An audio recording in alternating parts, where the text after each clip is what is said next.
నమస్తే, welcome to four sides TV up front news. నేను మీ సంపత్ కుమార్. ముందుగా బులెటిన్లో హెడ్లైన్స్ చూద్దాం. పెప్సికో ప్రతినిధులతో ముఖ్యమంత్రి చంద్రబాబు చర్చలు. ఐటీ అభివృద్ధికి సహకారాలు అందించాలని రిక్వెస్ట్.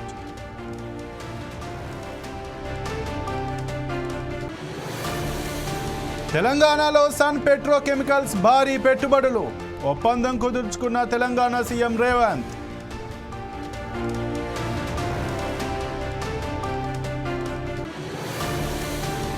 కడప జిల్లాలో వైద్య విద్య పేరు మీద ఘరానా మోసం. తాత్కాలిక వీసాలతో మోసం చేసిన నిర్వాహకులు.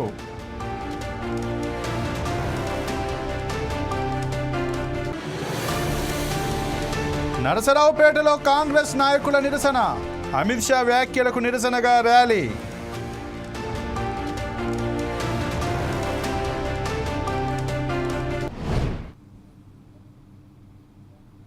దావోస్లో జరుగుతున్న ప్రపంచ ఆర్థిక సదస్సు వేదికపై తెలంగాణ కొత్త రికార్డు నమోదు చేసింది. గతంలో ఎన్నడూ లేనంతగా ఒకే రోజు 56,300 కోట్ల పెట్టుబడులకు సంబంధించి దిగ్గజ సంస్థలతో ఒప్పందాలు కుదుర్చుకుంది. ఇంధన రంగంలో దేశంలోనే పేరొందిన సన్ పెట్రోకెమికల్ సంస్థ రాష్ట్రంలో భారీ పంప్డ్ స్టోరేజ్, జల విద్యుత్తు, సౌర విద్యుత్తు ప్రాజెక్టుల ఏర్పాటుకు చేసుకున్న 45,500 కోట్ల ఒప్పందం కుదిరింది. సన్ పెట్రోకెమికల్స్ ఎండీ దిలీప్ సాంఘ్వితో సీఎం రేవంత్ రెడ్డి, ఐటీ పరిశ్రమల శాఖ మంత్రి శ్రీధర్ బాబు సమావేశమయ్యారు. అనంతరం కంపెనీ కొత్త పెట్టుబడులు ప్రకటించింది. నాగర్ కర్నూల్, మంచిర్యాల, ములుగు జిల్లాల్లో 3 చోట్ల పంప్డ్ స్టోరేజీ, హైడ్రో పవర్ ప్రాజెక్టులను నెలకొల్పుతామని కంపెనీ ప్రకటించింది.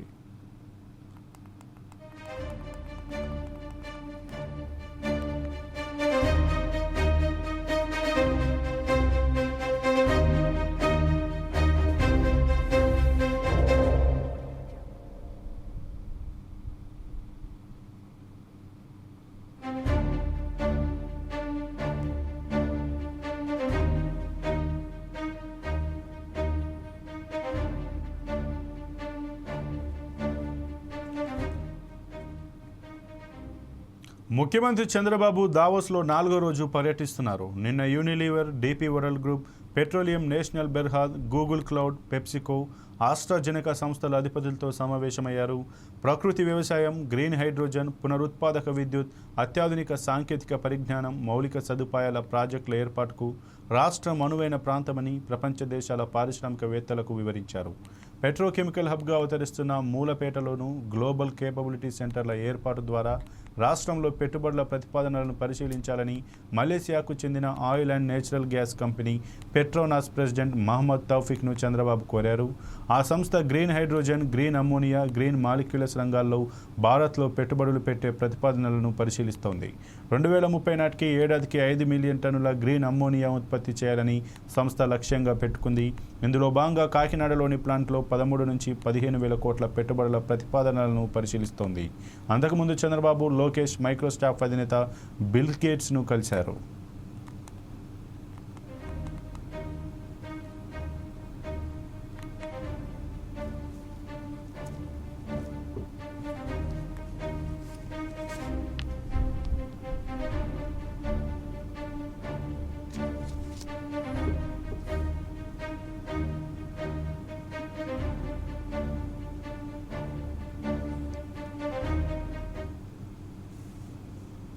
పల్నాడు జిల్లా నరసరావుపేటలో కాంగ్రెస్ నాయకులు నిరసన తెలిపారు. అంబేద్కర్పై కేంద్ర హోంమంత్రి అమిత్ షా వ్యాఖ్యలకు నిరసనగా శాంతియుత ర్యాలీ చేశారు. పల్నాడు జిల్లా కాంగ్రెస్ పార్టీ అధ్యక్షుడు అలెగ్జాండర్ సుధాకర్ ఆధ్వర్యంలో ర్యాలీ నిర్వహించారు. అమిత్ షా చేసిన వ్యాఖ్యలు ఉపసంహరించుకొని క్షమాపణ చెప్పాలని డిమాండ్ చేశారు. పార్టీ కార్యాలయం నుంచి అంబేద్కర్ విగ్రహం వరకు ర్యాలీ చేశారు.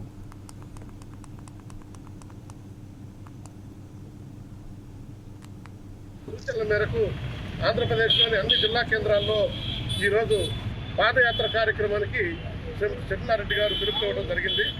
దీనికంతటికీ కారణం అమిత్ షా అనే హోంమంత్రి గారు, కేంద్ర హోంమంత్రి గారు పార్లమెంటుని రూపకల్పన చేసిన శ్రీ అంబేద్కర్ గారి గురించి అనుచిత వ్యాఖ్యలు చేయటం చాలా దురదృష్టకరం.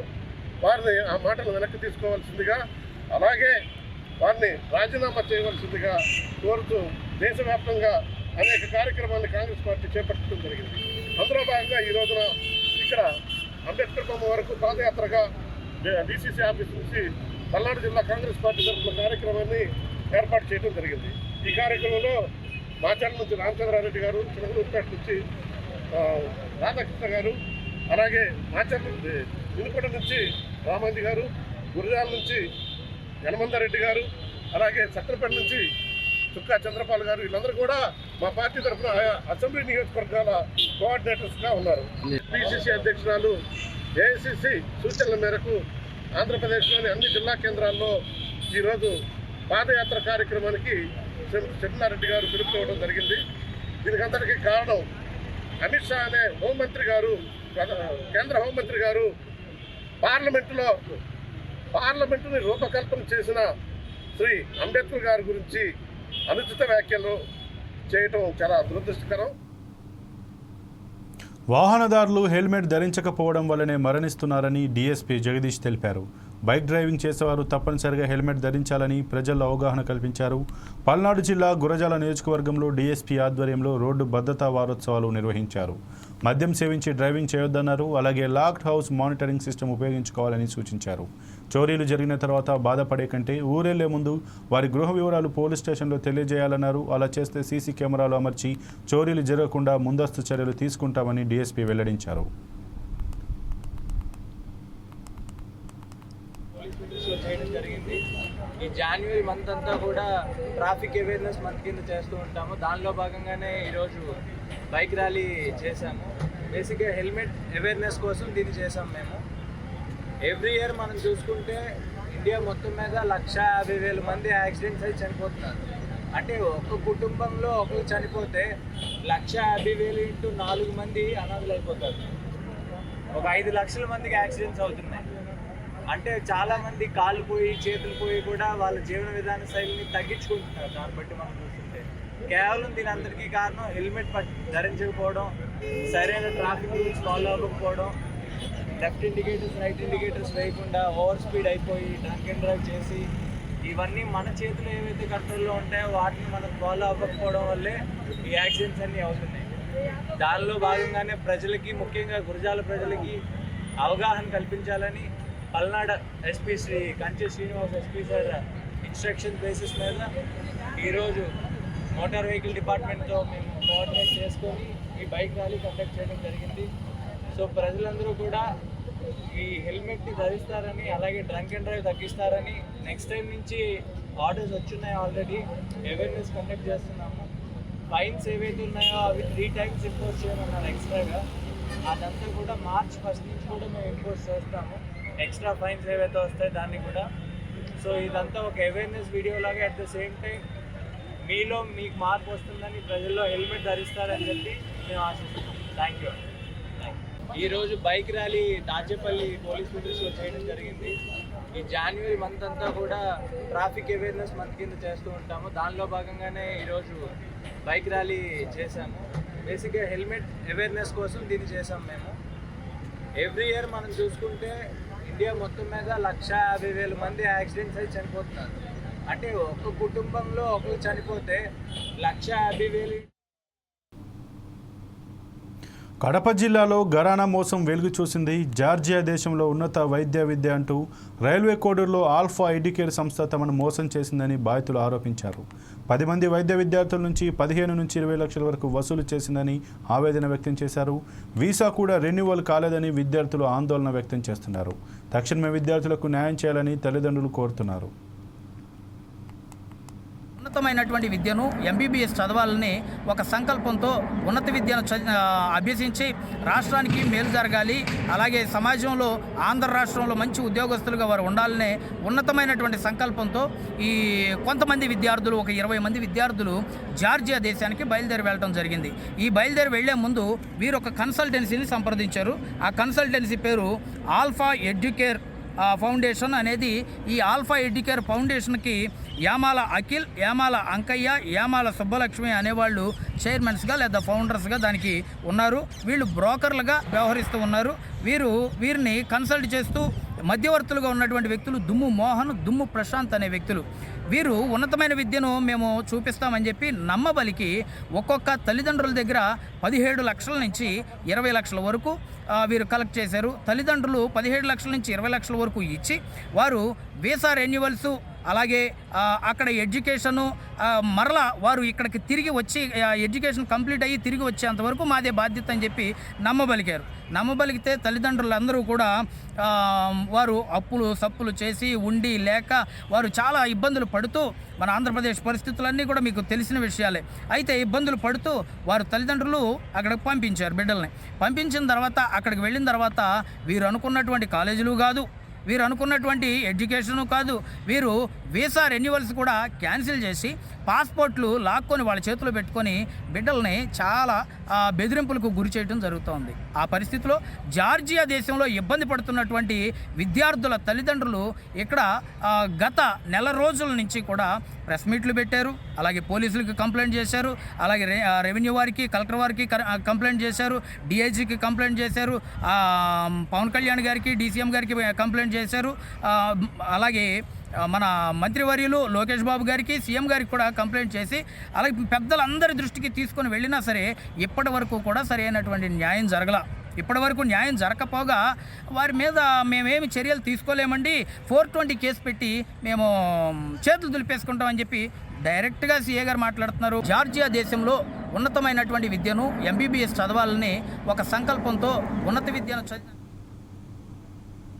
గుంటూరు జిల్లా మంగళగిరిలో జాతీయ రోడ్డు భద్రతా మాసోత్సవాలు నిర్వహించారు. రవాణా పోలీస్ శాఖ అధికారులు సంయుక్తంగా విద్యార్థులతో కలిసి వాక్ మారథాన్ నిర్వహించారు. యువత ఎక్కువగా రోడ్డు ప్రమాదాల్లో ప్రాణాలు కోల్పోతున్నారని ఆర్టీఓ సత్యనారాయణ అన్నారు. కాబట్టి ద్విచక్ర వాహనం నడిపేటప్పుడు తప్పనిసరిగా హెల్మెట్ ధరించాలని సూచించారు. కారు నడిపేవారు సీట్ బెల్ట్ పెట్టుకుని ట్రాఫిక్ రూల్స్ పాటించాలని చెప్పారు.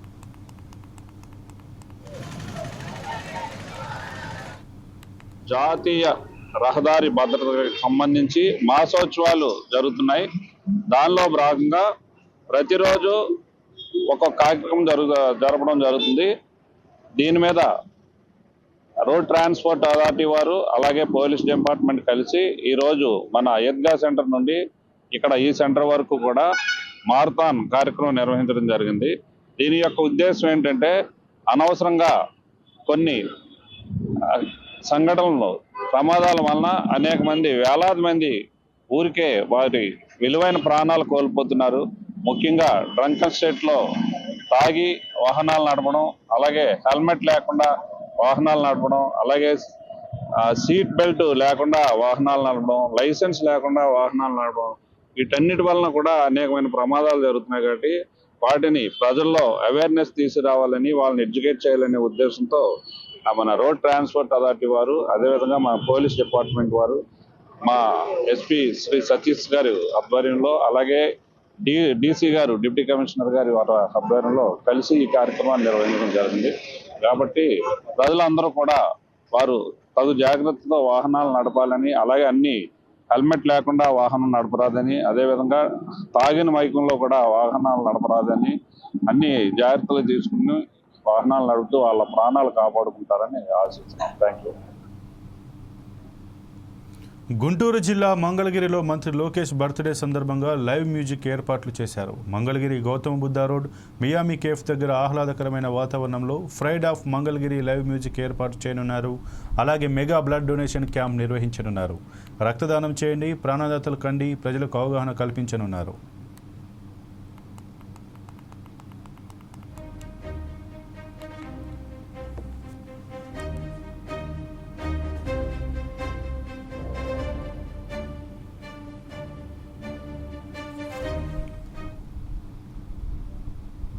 చెత్త నుంచి విద్యుత్ ఉత్పత్తి చేస్తున్న రెండో రాష్ట్రం ఏపీ అని మంత్రి గొట్టిపాటి రవికుమార్ తెలిపారు. ముఖ్యమంత్రి చంద్రబాబు ఆలోచనలకు అనుగుణంగా జిందాల్ వేస్ట్ టు ఎనర్జీ ప్లాంట్లు ఏర్పాటు చేసినట్లు ఆయన చెప్పారు.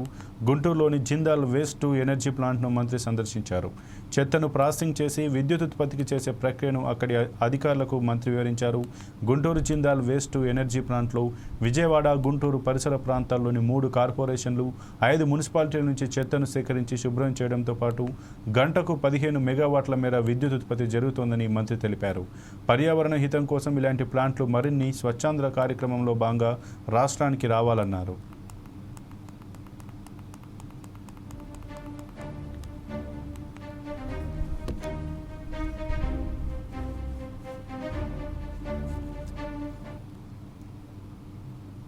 పల్నాడు జిల్లా నరసరావుపేట ప్రముఖ పుణ్యక్షేత్రం కోటప్పకొండలో టెలిఫిలిం ప్రారంభించారు. స్థల పురాణం, గుడి చరిత్ర గురించి టెలిఫిలిం తీయనున్నారు. టెలిఫిలింను ఎమ్మెల్యే చెదలవాడ అరవింద్ బాబు క్లాప్ కొట్టి ప్రారంభించారు. దిలీప్ రాజా డైరెక్షన్ చేయనున్నారు. ముఖ్య పాత్రలో సీనియర్ నరసింహారాజు నటించనున్నారు. ఓ సన్నివేశంలో ఎమ్మెల్యే నటించారు.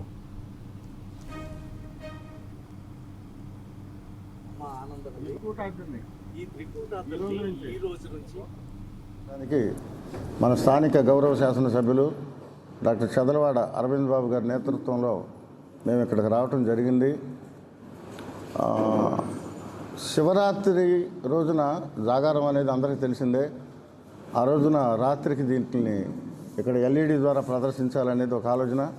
తర్వాత యాక్చువల్గా టెలిఫిలింగా అనుకున్నాం, కానీ ఈ పెద్ద పెద్ద ఆర్టిస్టులు నరసింహరాజు గారు, బాపమ్మ నరసింహరాజు గారు, బస్టాప్ కోటేశ్వరరావు గారు వీళ్ళు ఎంత ఉన్నారు కాబట్టి దీన్ని ఒక మినీ మూవీలాగా చేసి నెట్ఫ్లిక్స్లో రిలీజ్ చేద్దామని అనుకుంటున్నా. ఇక్కడికి ఎందుకు లక్షలాది మంది భక్తులు ప్రతి సంవత్సరం వస్తున్నారు? What is the importance of Kotappakonda? కోటప్పకొండలో స్థల పురాణం ప్రకారం ఎవరు ఈ గుడి కట్టించారు, ఎందుకు కట్టించారు, శివుడు ఇక్కడ ఎందుకు ప్రత్యక్షమయ్యారు అనేది అంతా డీటెయిల్డ్గా మేము చూపుతున్నాం. ఎందుకంటే చాలామందికి, కొంతమందికి తెలుసు ఈ ఏరియా వాళ్ళకి, ఎటేటో రాయలసీమ నుంచో తెలంగాణ నుంచో పక్క రాష్ట్రాల నుంచి కూడా కోటప్పకొండకు వస్తారు. నేను గతంలో చూసా. కాబట్టి వాళ్ళు ఎందుకు వస్తున్నారనే దానికి స్థల పురాణాన్ని వెలుగులోకి తీసుకురావాలన్న ఉద్దేశంతో ఎమ్మెల్యే గారి సహకారంతో దీనికి రూపకల్పన చేస్తున్నాం. పెద్దలు ఎమ్మెల్యే గారు అరవింద్ బాబు గారికి, ఇక్కడికి వచ్చేసిన మీ అందరికీ, అలాగే దేవస్థాన చైర్మన్ గారికి, కలెక్టర్ గారికి, పెద్దలందరికీ కూడా నేను నా నమస్కారాలు తెలియజేసుకుంటున్నాను. ఈ మహాశివరాత్రి నాడు ఈ త్రికూటాద్రి పురాణాన్ని ఒక టెలిఫిలింగా, మినీ ఫిలింగా చేస్తున్న ఈ ఫిలింలో నాకు భగవంతుడు అవతారమైనటువంటి పరమేశ్వరుడు వేషం ఇవ్వటం అనేది చాలా అదృష్టంగా భావిస్తున్నాను. భగవంతుడి అవకాశాన్ని నాకు ఎమ్మెల్యే గారి ద్వారా, దిలీప్ రాజు గారి ద్వారా నా చేత వేయిస్తున్నారు. వారిద్దరికీ కూడా నేను ధన్యవాదాలు తెలియజేసుకుంటున్నాను. తప్పకుండా మీ అందరూ చూసి ఆ యథార్థ గాథ, ఈ త్రికూటాద్రి యథార్థ గాథ మీరు తరిస్తారని భగవంతుడు. టెంపుల్ టూరిజం డెవలప్ చేయడానికి వీలుగా మరి వాళ్ళ ప్రతి దేవాలయం దగ్గర ఒక డాక్యుమెంటరీ ఫిలిం తీయడానికి సిద్ధంగా ఉన్నారు. కోటప్పకొండ స్థల మహత్యాన్ని ఒక టెలిఫిలింగా తీయడానికి మన డైరెక్టర్ దిలీప్ రాజా గారు, అదేవిధంగా సీనియర్ నటులు నరసింహరాజు గారు, వాళ్ళ బృందం అంతా కూడా కోటప్పకొండ మీద రావడం జరిగింది. మరి ఎన్నో సంవత్సరాలుగా కోటప్పకొండ మహత్యాన్ని తెలుసుకోవడానికి ఈ విధంగా సినిమా తీసి దీన్ని ప్రజల్లోకి తీసుకెళ్ళి కోటప్పకొండ మహత్యాన్ని ప్రజలకు తెలియజేయాలి. ఎందుకంటే శివరాత్రి రోజు దాదాపు 15 లక్షల నుంచి 20 లక్షల మంది భక్తులు వస్తారు. కాబట్టి కోటప్పకొండ యొక్క మహత్యాన్ని, స్థల పురాణాన్ని మన ప్రజల్లో తీసుకెళ్ళిన ఉద్దేశంతో మన డైరెక్టర్ దిలీప్ రాజు గారు, అదేవిధంగా నరసింహరాజు గారు, వాళ్ళ బృందం అంతా కూడా మరి ఇక్కడ ఒక సినిమా తీయడానికి ముందుకు రావడం జరిగింది. ఇదంతా కూడా మన పల్నాడు జిల్లా ముఖద్వారమైన కోటప్పకొండ మీద ఈ కార్యక్రమాన్ని చేపట్టారు. ఇది చాలా సంతోషంగా ఉంది. ఏదైతే చంద్రబాబు నాయుడు గారు, పవన్ కళ్యాణ్ ఆదేశాల మేరకు టెంపుల్ టూరిజం డెవలప్ చేద్దామని అనుకోవడం జరిగింది. ఈ కార్యక్రమంలో ఇప్పుడు ఇక్కడ కోటప్పకొండ, అదేవిధంగా కొండవీడికొండ, ఈ విధంగా ఈ ప్రాంతాలన్నీ కూడా దర్శించుకోవడానికి వీలుగా ఒక టెంపుల్ టూరిజంగా దీన్ని మార్చడం జరుగుతుంది. మరి ఈ కార్యక్రమంలో దీన్ని ప్రజల్లో తీసుకెళ్ళి అందరికీ అవగాహన కల్పించడానికి చంద్రబాబు నాయుడు గారు ఈ కార్యక్రమం చేపట్టారు. స్థల పురాణాన్ని గుంటూరు జిల్లా కాకుమాను మండలం తెలుగు ప్రాజెక్టు మేనేజర్ సుజాతపై ఓ మహిళ ఫిర్యాదు చేసింది. అధికారిని తన విధులను సరిగా నిర్వహించడం లేదని, సమాచారం కోసం వెళ్లిన వారిని లెక్క చేయడం లేదని ఆగ్రహం వ్యక్తం చేసింది. మండల స్థాయి నాయకులను సైతం లెక్క చేయడం లేదని డ్వాక్రా మహిళలు ఎమ్మెల్యే రామాంజనేయులకు ఫిర్యాదు చేశారు. ఏపీఎంపై చర్యలు తీసుకోవాలని ఎమ్మెల్యేకు వినతి పత్రం అందజేశారు. ఏపీఎం సుజాత గతంలో కాకుమానులు సీసీగా పనిచేశారని, అప్పట్లో అవినీతి ఆరోపణలున్నాయని సదరు మహిళలు ఆరోపించారు.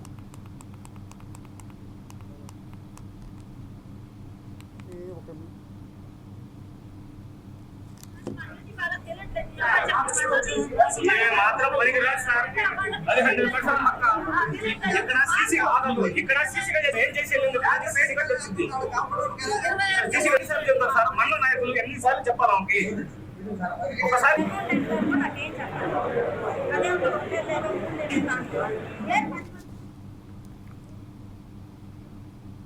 హైదరాబాద్లో రాచకొండ కమిషనరేట్ 6వ ఎడిషన్ వార్షిక స్పోర్ట్స్ మీట్ 2025 ఘనంగా ముగిసింది.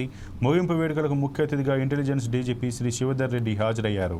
క్రీడా పోటీల ద్వారా పోలీసులలో సమిష్టితత్వం, పోరాట స్ఫూర్తి పెరుగుతాయని ఇంటెలిజెన్స్ డీజీపీ శివధర్ రెడ్డి అన్నారు. రాచకొండ పోలీసులకు మానసికోల్లాసాన్ని అందించడమే పోలీస్ స్పోర్ట్స్ మీట్ లక్ష్యమని సిపి సుధీర్ బాబు చెప్పారు. పోలీసు ఉద్యోగం ఎన్నో సవాళ్లతో కూడుకున్నదని వెల్లడించారు. తమ కర్తవ్య నిర్వహణలో భాగంగా రేయింబవళ్లు పనిచేయాల్సిన అవసరం ఉందని తెలిపారు.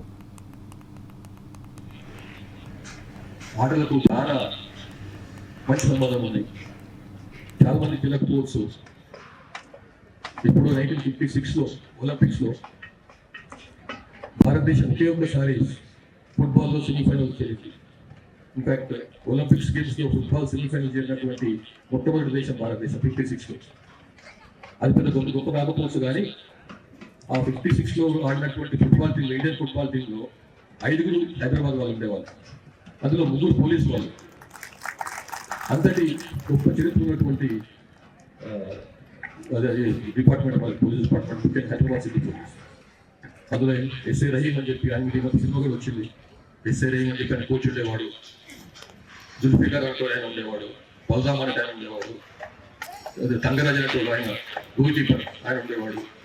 నూరు మొహమ్మద్ అని, అజీజుద్దీన్ అని, ఇట్లా 5-6 మంది హైదరాబాద్ వాళ్ళే ఆ టీంలో ఉన్నారు.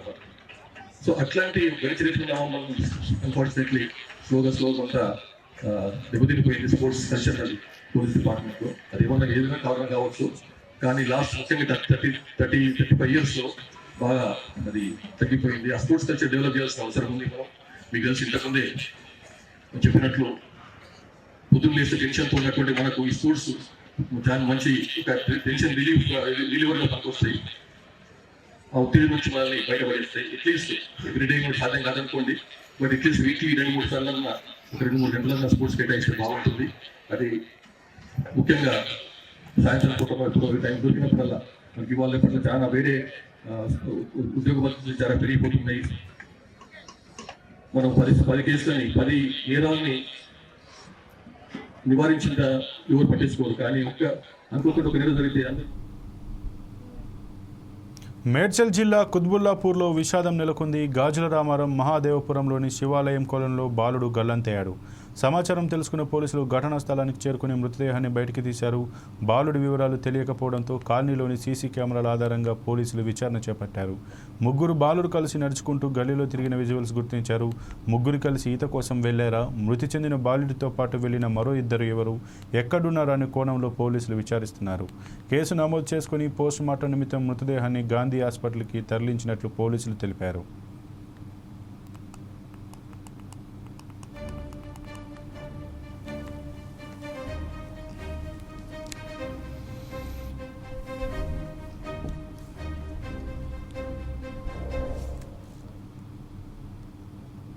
మహబూబ్నగర్ జిల్లా బూత్పూర్ మండలం కప్పేట గ్రామంలో జరిగిన గ్రామ సభలో మంత్రి దామోదర్ రాజనరసింహ, ఎమ్మెల్యే మధుసూదన్ రెడ్డి పాల్గొన్నారు. త్వరలోనే సమస్యలన్నిటికీ పరిష్కారం చూపుతామని హామీ ఇచ్చారు. లబ్ధిదారుల ఎంపికలో పారదర్శకత ఉంటుందని మంత్రి తెలిపారు. గతంలో గ్రామంలో గ్రామసభ నిర్వహించి ప్రజల వద్ద దరఖాస్తు తీసుకుని పరిపాలన కొనసాగేదని వారు తెలిపారు. మాజీ సీఎం కేసీఆర్ హయాంలో ప్రభుత్వంలో ఎలాంటి కార్యక్రమాలు జరగలేదని విమర్శించారు.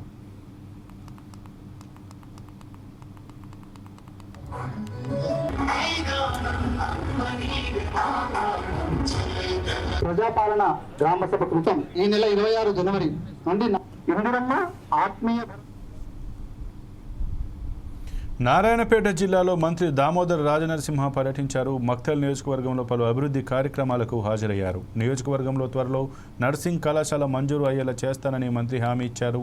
శిథిలావస్థలో ఉన్న పిహెచ్సి, సబ్ పిహెచ్సి సెంటర్ల మరమ్మతుల నిమిత్తం నిధులను కేటాయిస్తానని చెప్పారు. అడిగిన వెంటనే సానుకూలంగా స్పందించిన మంత్రికి స్థానిక ఎమ్మెల్యే కృతజ్ఞతలు తెలిపారు. ఒక జిల్లా హెడ్ క్వార్టర్స్ నుంచి, ఒక తాలూకా నుంచి పెద్ద మేజర్ గ్రామ పంచాయతీ మండలాలు అయినాయి. ఎంతున్నా హాస్పిటల్, స్కూలు అనేది రెండు చాలా ముఖ్యం. పేదవాళ్ళకి ఏం కావాలి? తన కుటుంబము ఆరోగ్యవంతంగా ఉండాలి. నేను ఆరోగ్యపరంగా అప్పులప్పాలు కావలేదు. నేను ఏ హాస్పిటల్ పోయినా, ఒక సబ్ సెంటర్ పోయినా, పిఎస్సి పోయినా, సిఎస్సి పోయినా, ఏరియా హాస్పిటల్ పోయినా ఒక అర్ధ గంటలు వెళ్ళిపోవాలి అని ఒక తప్పదు ఆలోచన. అదే రకంగా నా పిల్లలు మంచి స్కూల్లో చదవాలి, విద్యనే కానీ వైద్యపరంగా కానీ నేను అప్పులప్పాలు కావాలి, పేద కుటుంబం కావాలి. ఈరోజు మీకు మక్కలకు 2 డయాలసిస్ సెంటర్స్, 150 పడకల హాస్పిటల్ ఎక్కడ కట్టాలి? రాబోయే తరాలు, ఒక తరం అంటే 30 ఏళ్ళు, కనీసం 60 ఏళ్ళు ప్రజలు గుర్తించుకోవాలి. విశాలమైన ప్రాంతము, 150 పడకల హాస్పిటల్, దానికి తోడు ఒక పెద్ద హైవే ఉన్నది, భారత్ మాల ఉన్నది. ప్రమాదాలు జరుగుతున్నాయి, ప్రమాదాలు పెరిగినాయి, సంఖ్య పెరిగింది.